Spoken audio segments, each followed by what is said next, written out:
অচক্ষ নামাজ পড়েই ভেবে বসবেন না যে অনেক কিছু করে ফেলছে। এক চিল্লা দিয়ে মনে করে ফেলবেন না যে দিনের জন্য অনেক কিছু করে ফেলছে।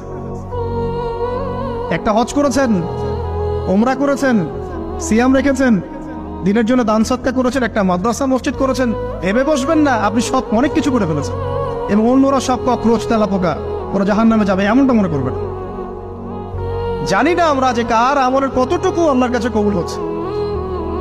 তো এখানে এই ব্যক্তির সমস্যা ছিল এই, সে নিজের আমলটাকে অনেক ভারী মনে করছিল এবং সে স্টেটমেন্ট দিয়ে ফেললো যে তোকে আল্লাহ পাক মাফ করবে না।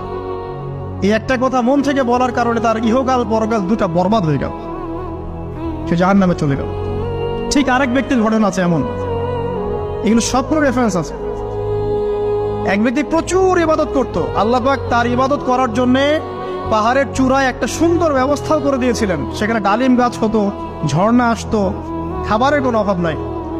হাদিসে এসেছে 500 বছর সে ইবাদত করেছে। কত বছর? কিয়ামতের মাঠে এই ব্যক্তির অবস্থা এমন হবে, তাকে জান্নাতে প্রবেশ করানোর জন্য নিয়ে যেতে বলা হবে যাও আমার রহমতে জান্নাতে চলে যাও। আল্লাহ পাক তাকে এই কথাটা বলবেন, কিন্তু এই ব্যক্তি বলবে আমার আমলের কারণে,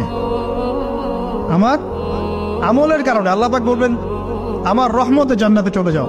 ব্যক্তি বলবে আমার আমলের কারণে।